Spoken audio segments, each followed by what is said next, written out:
This message is brought to you by Apple Card. Shave ice by the beach. A trip to the state fair. And a throwback flick at the local drive-in. They're more than just items to check off the summer bucket list. They're also opportunities to earn 2% daily cash back when you use your Apple Card with Apple Pay. Apply for Apple Card now and use in minutes with Apple Pay. Subject to credit approval. Apple Card is issued by Goldman Sachs Bank USA, Salt Lake City branch. Terms and more at applecard.com. Propel Fitness Water. With Gatorade electrolytes, zero sugar, and vitamins, Propel hydrates better than water to help you get the most out of your workout and get back to your best self. What propels you? Propel with Gatorade electrolytes. AI is moving fast across the enterprise. But without visibility, it's just chaos. Different tools, different models, different teams using AI in completely different ways. ServiceNow turns that chaos into control. With the AI Control Tower, you see all your AI across the business in one place. What it's doing, what it's done, and what it's about to do. So you stay in control. To put AI to work for people, visit servicenow.com. From the Fifth Quarter Studios in Madison, Wisconsin, you're listening to Coach Unplugged. And now, your host, Steve Collins. Hey, everybody. Welcome to Coach Unplugged. I'm so happy you decided to join us. Before we get started today, I'd like to give a big shout out to our sponsors. First of all, Dr. Dish, the #1 shoe machine in the market. I've said this multiple times. We own 3 of them. I want a 4th and a 5th.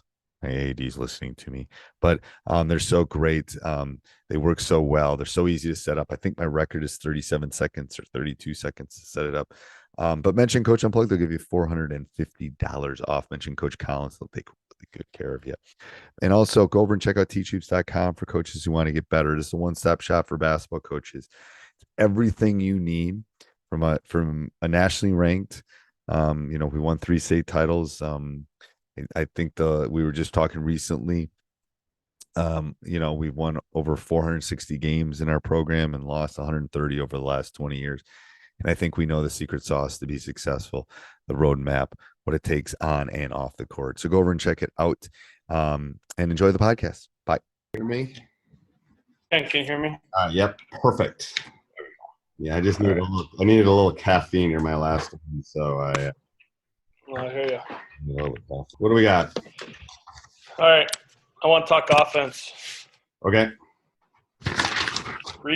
Revamping our offense in particular. Okay. So we were, I don't know how much you remember, but we did kind of like a modified version of the dribble drive this year, with just a few rules, like 3 or 4 entries. Kept it really simple. Yep. And we scored a ton of points. Okay. Really scored a ton of points. Hit a lot of threes. But we ran into teams that were a little bit bigger and stronger. We just didn't shoot well. But my young kids are going to be bigger and stronger next year. Right. So was it size or strength? Strength. I mean, with young kids. Okay. It was hard to get inside touches at times against stronger teams. Just because I had a whole bunch of freshmen and sophomores that I think physically they're a little intimidated. Right. But then at the same time, they just get knocked off the line going to the basket easily. Yeah. But they're gonna be 1 year bigger next year, 1 year stronger, and well, I guess part of the problem too is that we ran into a shooting funk in the last 2 weeks of the season where we just killed teams shooting, and then at the last 2 weeks we just could not hit a shot and we just could not get out of it. Right. So I think you want. I mean, all right. So they're not going to necessarily be any taller at this point, right? Say it again. I'm sorry. They're not going to necessarily be any taller. I'm dealing with 15-year-old boys. I mean, they're certainly going to grow a couple inches. Okay. So, but the dribble drive, you want to get to the free throw line as much as anything, probably.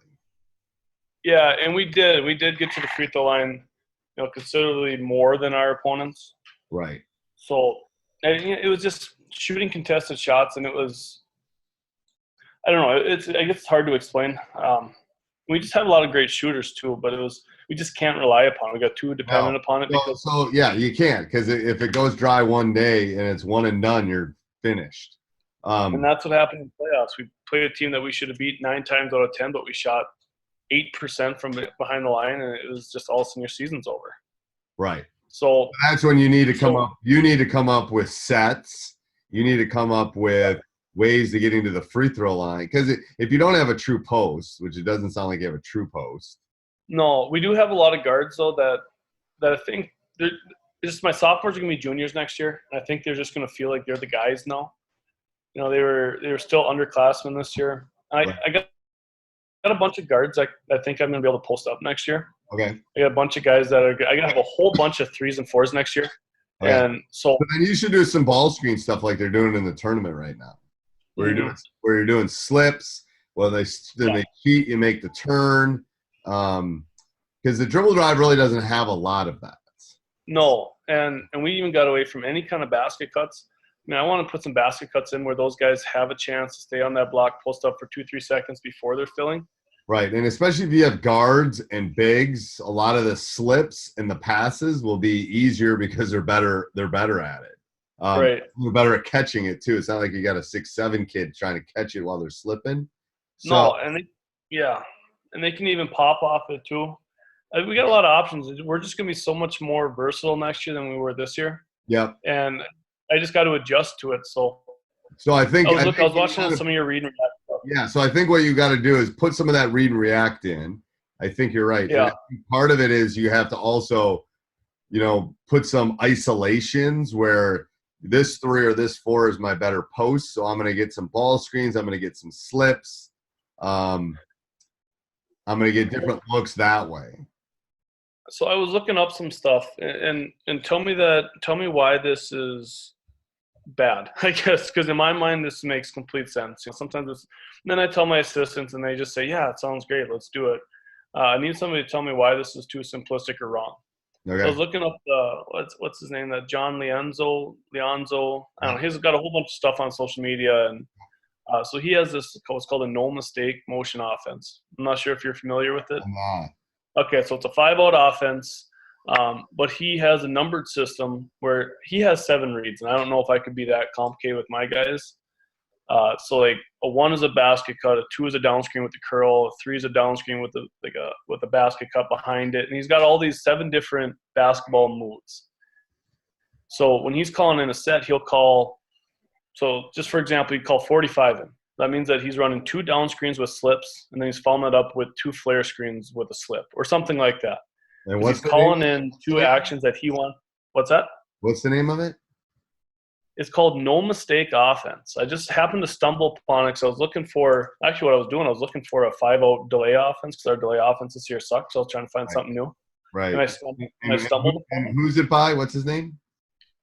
Let me just look it up. I'm just going to slide you over. It's like John Leonzo. I'm not sure how you pronounce it. So it's John, John, and then his last name is spelled Leonzo. Okay. And just so explain how the 45 gets into what he was talking about. Is a 4 and a 5 2 different things? So that's just the play call. So yeah, I think in the bottom, in the share part down in the bottom, I think you can share it. So these are like if you can see here, so 1 through 7, those are predetermined like basketball actions. Right. So he'll call in a number, and if he just wants them to run just flare screens or ball screens, he'll just call 1 number in, which I think is a little bit too simplistic, even for my level. Right. But he'll call 2 numbers in, so he'll call, like I said, 35. And it's a little flexible. So he said when he does it, he's going to run 2 of the same actions in a row. So when he calls 35 in, he's running 2 down screens with a back cut, and then he's running 2 flare screens with a slip. And then after that, they're just kind of playing basketball. Okay. So you're calling some predetermined actions. Yep. And then playing basketball after. Up until this year, we ran just a real basic. I mean, Bobby Knight would be proud of us, a 4-out, 1 in. Right. True motion. Okay. And all we ever did was just set pin down screens, it felt like. And they get the same reputation. They do that. I agree. And I've noticed that with mine is they'll run the same thing over and over and over again. And I'm forcing these kids to run different actions. And who knows how many times you're going to score off them, but I just feel like it's hard to scout. And what I do too is what helped in our practice is I make them call out what they're doing. Yeah. So when we're scrimmaging against we're going 5-on-5, and I'm on the green team going against the white team. I'm going to yell down screen, and then I'm going to run flare cut. I'm going to literally call it out. I said, I don't care if the defense knows what you're doing. I want you to kind of hear and feel what you're doing, because you're doing the same cuts every time. So once they have to visually, they have to verbally say it out loud. They stop doing that and they change it up. They might do, a flare and then a down and then a flare and then a down. That's fine as long as they're changing up and they see what they're doing. That helps a lot when you practice it. I'll look at see if what. I just feel like this is a nice marriage where, if I want to see certain actions, I can call it in. And then after that, they are running just a true 5-out motion after that. Right. With different looks. Do you think your guys can remember all those? I'm not sure my guys can remember those 7. No, God, no. We already talked about it. We have we got some kids that we might only be able to saying, they'll know basket cut. That's fine. Yeah. Call the 12, they'll be fine. They'll do basket, down screen, curl cut. Yeah. And I figure I could put some rules in here too. Like I have one kid, he's a sophomore. He's gonna be probably next year he'll be about 6'5", really good finishing around.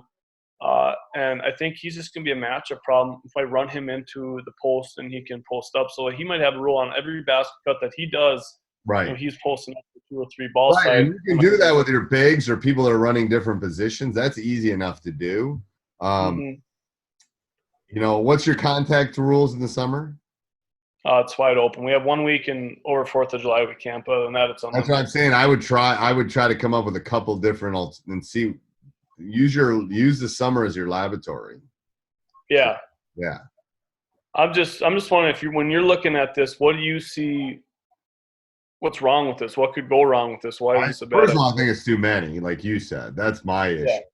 You pick 3 or 4 of them. That's fine. It's no different than me calling blue. It's just a couple actions. I'm gonna click this stop share. I'm hoping that it doesn't kick you off. No, it won't. So no, it's I think it's fine. It's more kind of what you want necessarily to look at. Okay. Yeah, I don't have any problems with it. I just think on the fly, if you're calling out 12, it's harder than calling out blue, maybe. Right. And what I'm thinking is I like quick hitters and actions that do 3 or 4 things. Yeah. And it's giving us a post look, it's giving us a 3, it's giving us a flare. That's why I like those kind of quick hitters better than that. That obviously as a math teacher gives you more options because there's a difference between 21 and 12. Right. One's a basket cut first, one's a basket cut second. I get that. I don't know. I don't know if I'm dealing with basketball IQ high enough guys. I'd have to fun with it.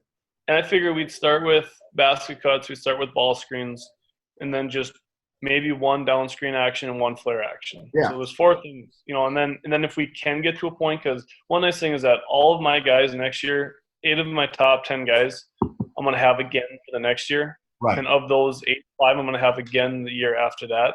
This is the point now in the program where, I legitimately think that we can get to a state tournament here for the next 3 years. Right. And we could do some damage 2 years from now. I don't think we can win it, but I think we could win a game or 2. So whatever we put in now, I want to have 2 or 3 years from now when hopefully we're playing in the state. Well, I think that's why you try it. The worst case is you try and it doesn't work. I was playing a matchup 2-3 zone at the end of the season. It didn't work. We tanked it.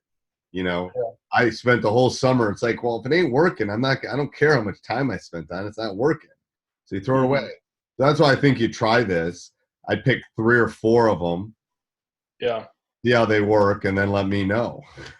And if it works okay, maybe I'll give it a shot because it's similar to read and react. You're just doing different reads.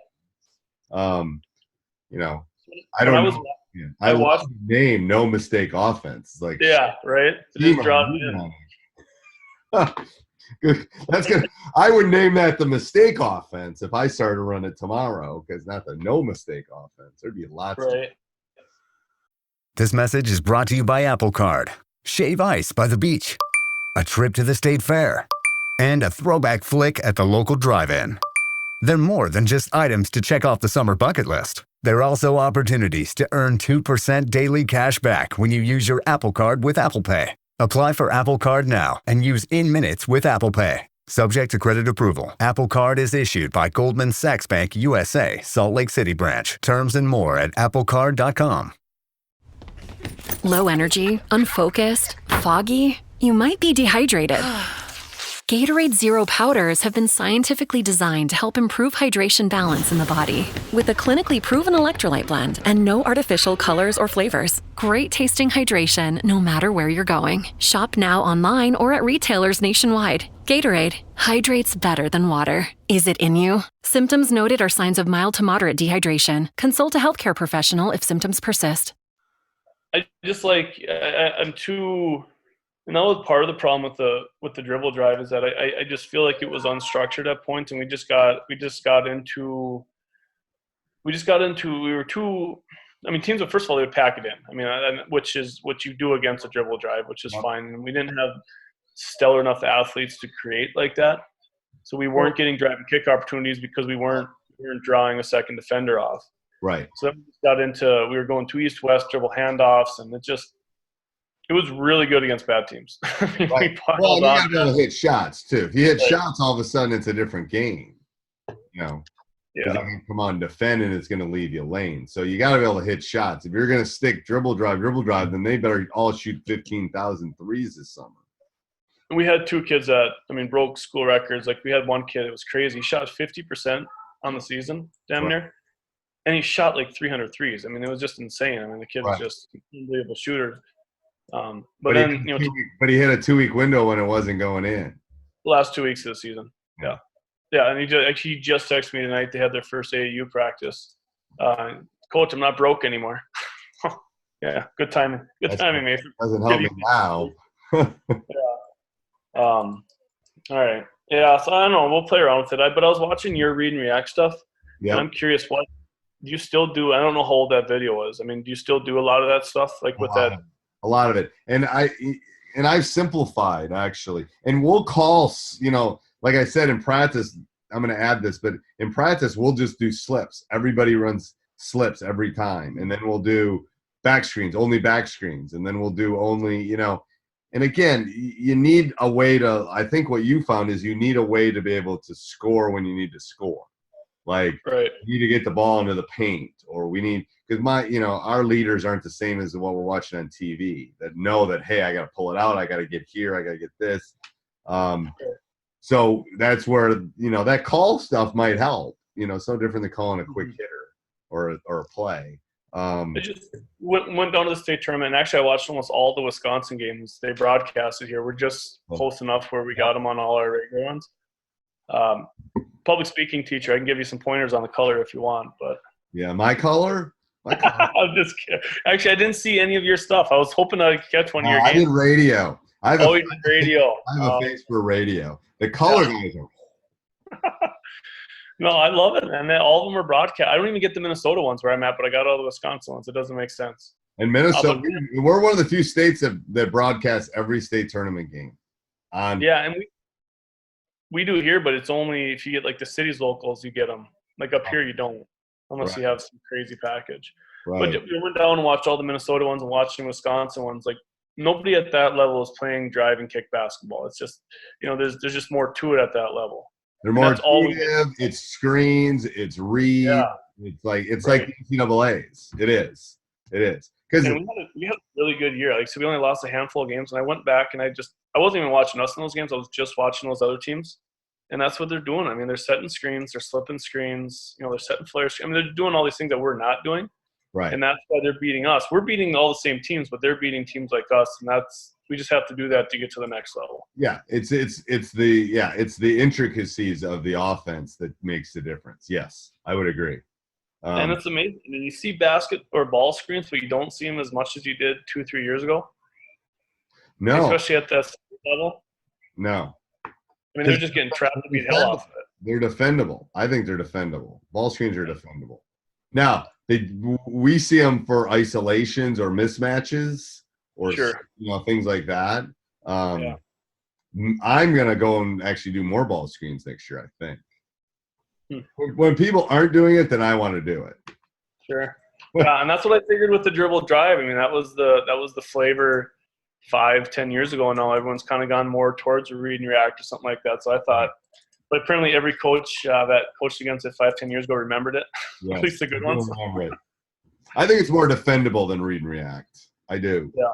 If you're hitting shots, it's hard, but I can keep you out of the paint. Right. I think the dribble drive would have been better pre-3 without the the 3 just neutralizes it so much that I don't know. I had another question for you. Yep. Can you quick walk me through how you break a 1-2-2 half court? So someone's coming on a 1-2-2 half court trap. Real aggressive. As soon as you're crossing the timeline, they're trapping you. So where are they trapping? So, can you pull up a thing and draw it up for me? What you're talking about with the traps? Yeah. So what ended up happening while I get this open here? So we're positioning ourselves perfect. I think we were one of the better teams in the section this year, and everybody is going to be worse next year. They graduate a lot of guys, and we're getting better next year. And just happened that team that was in 3A, one division above us, dropped down to our division by one kid. And they beat us by 40 this year. Oh, really? Yeah, now they're dropping down in 2A, and they're just as young as we are. They might even be a little bit younger than we are. So we got to figure out a way to beat these guys, and they run a 1-2-2 half court, and they'll stay in the 1-2-2. They're just really, really good at it. Okay. So, we just set up in I'm sorry, I'll get this open here, but we set up in just a 2-1-2, and there wasn't a lot of movement in it. All right, get open here. So, okay, yeah. So you probably put the 1 at the free throw line. Yeah, we had to move around a little bit, but not probably. I have found that you don't want to put him at that free throw line because he's too easy to defend. You want him cutting to the free throw line, and you want the guy cutting from. So this is, just kind of the basic idea. Yep. So you want 5 closer. You want 5 in the mid-low post where 3 is on 3 side. Sorry, it's just the OCD in me, man. I gotta get rid of that stuff. All right. So you start 5 down here. Over there at the second hash. Yep. Move them up a little bit. Okay. Now where do they? Show me where they trap. All right. So as soon as we have these guys, obviously. Yeah. And then the second the ball. Unless it's being passed across. Anytime it's dribbled, and they even got super aggressive in the middle of the court. But anytime the ball crossed, they're immediately trapping. Okay, and they're trapping with that wing and yep. Yeah. So what happens when 2 cuts to the middle then? So this guy, like I said, we had him here. So this guy was going down. This bottom guy was denying this pass. Yep. And this guy would start to creep up a little bit. Okay, and they were just put them where they. Yep. So let's say one just dribbled across. How can they defend 2 cutting to that? So put 5 back where he is, where I put him. Okay. So where are they gonna defend? Who's gonna defend 5? And then right here. Yeah. Who's gonna defend him? This guy's gonna drop, right? I would guess he is. Which is what you want. You want space at that point because then 5 has this open area and 2 should cut to the top of the key. Right, and then so you're leaving space for 2 and 5 to cut. Right. 4, so this other guy's going to come over with him. It's just as simple as you just bring 5 up here. And then 5's got a flash. So those are and then 4's going to flash too. Now what you can do is have 3 flash from the opposite side and 4 take 3 spot. Yeah, we did do that a couple times where we had 5 come down because especially when our big guy wasn't in, we had 5 screen here. Yep. And then we had 3 come up. And I feel like we'd get the ball here, but then it's these young kids and they know defenders are behind them. Right. So when he should attack, he's not attacking because he gets the ball tipped away from him one time and now he's scared of these guys coming behind him. You got to attack at that point. It's like you've broken the front line of defense. You got to go at them. You got to make a play at that point. That is simplistic as you do it, where you just have 5 from behind. I would. Let me play. I have something that I didn't know you were going to ask this one. So let me. I apologize. No, it's all right. So I have something at school on but you want cutters. You want cutters cutting across. And you don't want 5 there because then he doesn't have to move. Because if 5's there and he flashes, you don't want to give up a layup either. You know what I'm saying? Well, that defender is worried about where is 5 going to flash? Where is 2 going to flash? And then 3 and 4 got to work together in unison. Like if 4 goes away, then 3 comes across. Because that one of them is going to be open. If one doesn't panic, one of them will be open. And then you got to make them pay. And if they're being super aggressive up here, and that's the problem. If we get it here, we could get 3 going to the basket and once 5 hits the ball. Yeah, and then you just tell them, throw it up to the rim. Shoot it. I got a bunch of white boys from northern Minnesota. You can tell them to shoot it. You're going to miss it left. That's what you do. You shoot it, and then you go get it. Yeah. But I know what you're saying, yes. No, but if you could share that with me, because, and it may sound stupid, but day 1 of next year, we're putting this in, even though we don't play them till the end of the year. Yeah. Because that's a team that we need to beat to get to the state tournament. Yep. I'll roll myself a note to do that, and I'll find that when I go to school tomorrow. So, and then this is literally the last thing I got for you here, and then I can let you go. So when they just set up in like their normal, so once we kind of break it, they're just setting up in a normal 1-2-2, and they'll stay in it all game. They didn't get in the man once this year. Do you have something different once you've broken it and you've set up in the half court, or do you just run? I like running. I mean, I'd run my read and react against it. I have found that to be the most successful. I have some zone offenses like flash and stuff that I run, but I want movement through this thing. So the best way to beat a zone is shoot the ball really well. I'm going to tell you. Yeah. Well, this was in the last 2 weeks of the season when we were all of a sudden shooting, 10% from beyond the arc. Right. Like there was a point, we were 10 for 70 on threes, like over a course of a handful of games. It was insane. Then you're not going to win. You're not going to win. No, we're not. Yeah. So you just run just your basic motion offense. I do, and I get them cutting through, and I get them moving. I'll show you a couple other things. You can do some overload stuff. I'll have you send me when I have some time this summer some tape of them too. If I can see some tape of them, I can look at it and give you some better input on that too. All right. Okay. Perfect. All right. That's all I got for you. All right. Perfect. All right. We'll talk, Coach. Thanks. Hey, everybody. I hope you're enjoying this. If you are, maybe go over and check out Coach Collins' other podcasts, Teacher's Side Gig and High School Hoops. Subscribe, leave a 5-star review. Maybe. And then also you can go over and check out teachhoops.com for coaches who want to get better. All right. Have a great day. NFL football season is here, which means when you switch to Verizon, it feels like touchdown, because you get NFL Sunday Ticket from YouTube on us when you buy an eligible 5G phone on select unlimited plans, which means you can watch every out-of-market game every Sunday afternoon, and it's all on us. Now that's the Verizon way to kick off the NFL football season right. Switch and get NFL Sunday Ticket from YouTube on us, only with Verizon. I'm not giving up. I am selling the building. The final season of FX's The Bear. The restaurant is flooded. Everything's either going to be okay. No, stop. Or not. We are outgunned and we are outmanned, but we have each other. FX's The Bear, the final season. All episodes now streaming on Disney+.